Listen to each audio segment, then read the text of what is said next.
Welcome to AlCircle Expo 2022.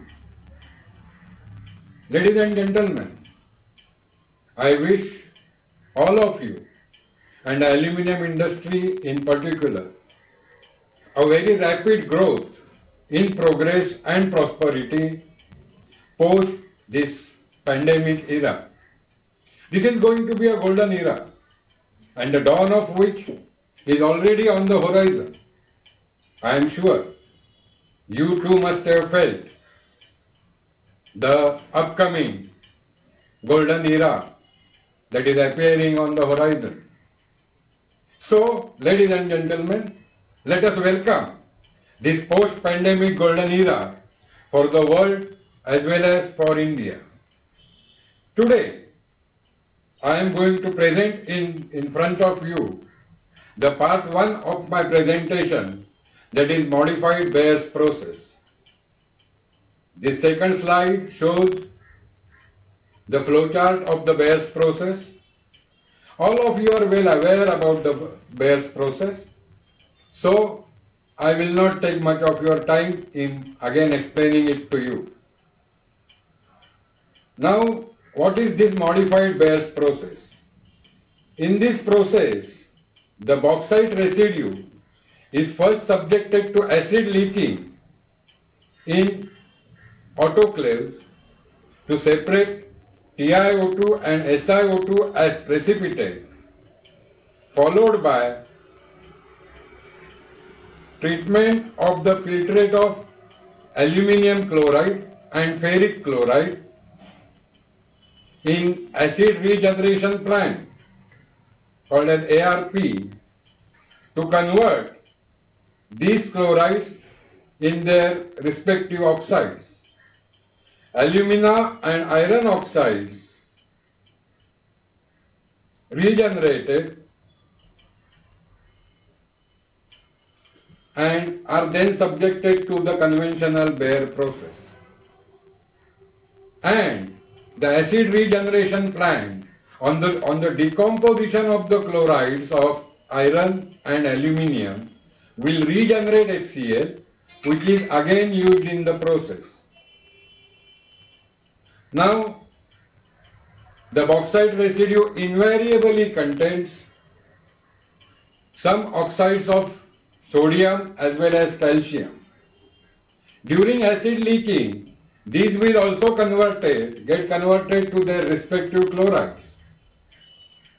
And these chlorides being ionic chlorides, they will not get decomposed in ARP. So, along with oxides of aluminium and iron, these chlorides will also precipitate. So, you have to wash this mixture of aluminium oxide and ferric oxide free of these chlorides by washing and filtration. Then NaCl, CaCl2 will pass off as solution, and after concentration, you can recover NaCl and CaCl2 from them as well as water to be used elsewhere. Now this mixture of aluminium oxide and ferric oxide, which we have now freed from NaCl and CaCl2, is then subjected to the conventional Bayer's process, where the aluminium oxide gets converted into sodium aluminate, then to aluminium trihydroxide, and after calcination to aluminium oxide. Now, the ferric oxide, which gets settled as an insoluble precipitate, is washed free of all the NaOH, and now this oxide, being almost completely free of TiO2 and SiO2, is fairly pure. The FET content of these oxides go up to 67%, and then it can be directly sent to for pelletization. Here you will understand that all the constituents of the bauxite residue have got completely utilized and there is no effluent involved. Now, why I am particularly talking about Renukut and Murri deposits of Hindalco? Well, here are the tables in slide 4. Which gives the chemical composition of some of the Indian red muds. If you will go through this, you will find that the TiO2 content of this Renukut and Murri is highest in the world, 14 to 18% TiO2, and in Renukut, and 17 to 19% TiO2 in Murri. Now, after acid leaching, when TiO2 and SiO2 along with some unreacted aluminium oxide and ferric oxide, the dissolution of aluminium oxide and ferric oxide present in the bauxite residue is almost to the extent of 95 to 96%. But as no chemical reaction can be ever completed 100%, some of it will go to the residue. And now please pay attention. The TiO2 content in this residue goes as high as 60 to 65%, making it the best resource of TiO2, even better than the ore ilmenite, which in its best quality contains about 50 to 52% TiO2. Now this TiO2 can be put to any use. I, being in the field of metallurgy, have just proposed that it should be converted to ferrotitanium, but it can also be converted to titanium sponge and pigment grade titanium dioxide, which is in huge demand due to the white electronic goods, fridge, etc., and the automobile industry. So, in this fifth chart, you will find the TiO2 content of some other red muds around the world. And then you will come to know that the Indian red muds are blessed, I should say that word, are blessed with highest TiO2 content in the world. So, as I said earlier, using it for cement or building material or for landfilling is okay. These attempts should also continue. But some attempts must be made. Again, I insist, some attempts must be made to extract TiO2 from this titanium enriched bauxite residue. I hope this August gathering will agree with me. Now, the next part is, what is the importance of this process? As I have said, the disposal of bauxite residue poses great problems. That problem will be addressed. All the several attempts are good. However, the purpose of this presentation is to draw the attention of the aluminium industry to the fact that some of the bauxite residues, please forgive me, I am constantly repeating it, of Indian bauxite residues are endowed with the highest TiO2 content in the world. And if we will not extract it, we will not put it to best use, who else will? Ladies and gentlemen, I don't claim that this is the ultimate process, but I hope this presentation will encourage some of our young technicians to come up with a better process. I would always welcome. Now, the main advantage of this process is that it does not use any carbon. There is no drying no reduction roasting, nothing. So it is a totally carbon-free process. And the bauxite residue can be used on as is and where is basis. So this was the first part of my presentation, that was modified Bayer process. Now let's come to the second part of my this presentation, which I am sure many of you will not agree with. But still I feel that your attention should also be drawn to it. And if we can do some experimental work on this, then the purpose will be served. This is about production of green aluminium by using green hydrogen. So, what is green hydrogen?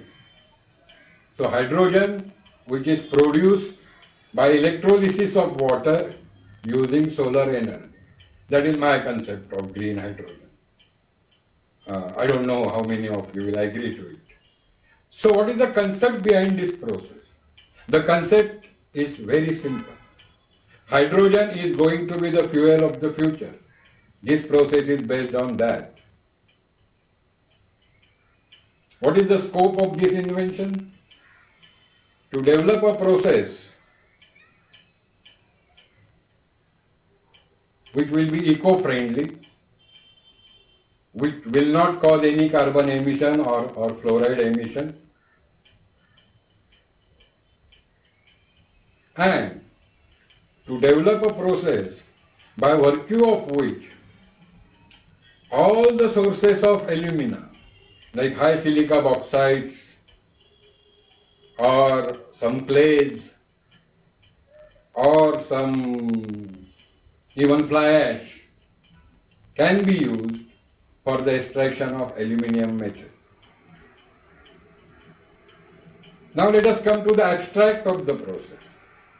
We all know that aluminium chloride is a highly reactive and corrosive substance. In fact, it is called as Lewis acid, and it is always ready to share a pair of electrons.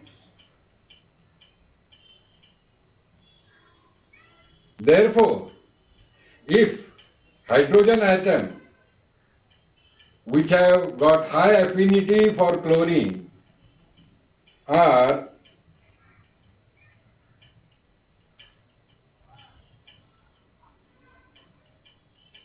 introduced in the system, it would be possible to reduce aluminium chloride by the simple reaction. 2AlCl3 plus 3H2 giving you 2Al plus 6HCl at a temperature of 1000 degree Kelvin, which is above the melting point of aluminium.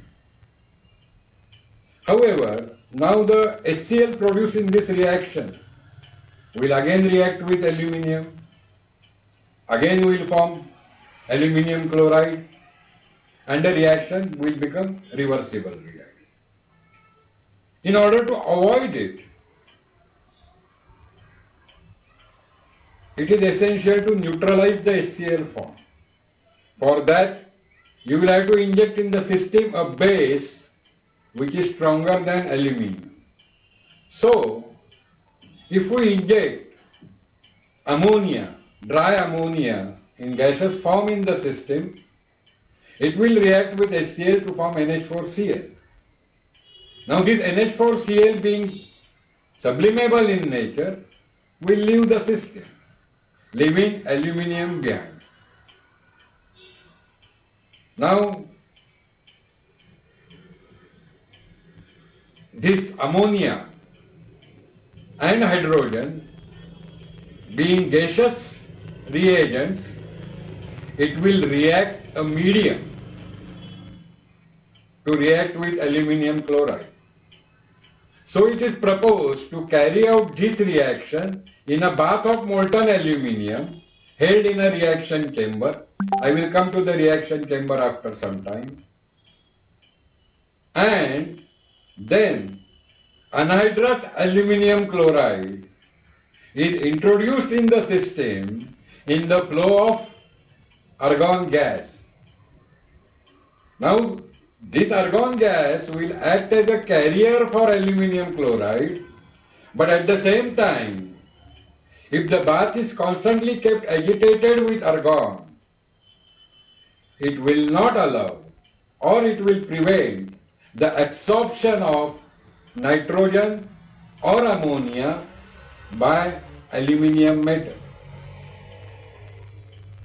So next slide is the conversion of aluminium chloride to aluminium metal.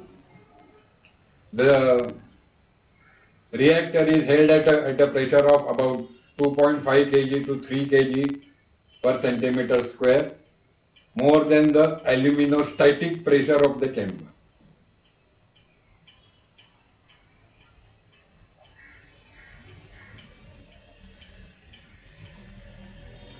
Now, another advantage of conducting this reaction in the medium of molten aluminium is that the delta S or the entropy of the system will increase tremendously. This reaction will have its own entropy. So the total entropy is equal to the entropy of the system plus the entropy of the surrounding. So if the reaction is carried out in the medium of molten aluminium, the entropy of the system will increase and this reaction would become more feasible. So here is the flowchart of the process, which shows that any source of alumina, say bauxite or high silica bauxite or low silica bauxite, or some clays which are rich in alumina, is first subjected to carbochlorination. And then the aluminium chloride will leave the system along with other chlorides. They have got different condensation points. So, aluminium chloride, when it is condensed in a vacuum chamber, will form anhydrous aluminium chloride. This anhydrous aluminium chloride is injected in the system. So, now you must have understood why this process can be used for any source of alumina. Here is the schematic drawing of the reactor that I have proposed. In this, the nozzles carrying dry ammonia and hydrogen are kept in close proximity with each other. Anhydrous aluminium chloride in the flow of argon gas, which is neutral, is constantly purged in the system, and the aluminium that is formed and the reaction chamber is kept at a temperature of 1000 K, which is above the melting point, and only the aluminium metal which has formed in the reaction is tapped out periodically, always maintaining some critical level of molten aluminium in the system. So, this is the process in short. Again, as I always say, either the modified process or this process are not very complex technologies like rocket technology or cryogenic engine technology. So they are very easy to understand.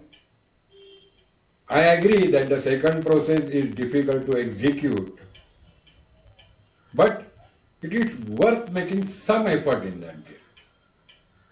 Especially, now here I will mention Vedanta, who are starving for low silica bauxite, and they have got some good deposits of bauxite, which unfortunately has got some high silica content. For them, this process will be very useful. It will take years to develop the process.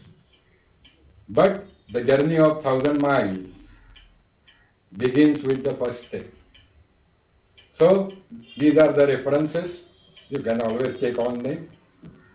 So ladies and gentlemen, thank you very much for giving me a patient hearing. And if it encourages you or motivates you to take a few steps in this direction, the purpose of this presentation will be served. Thank you all. Thank you very much.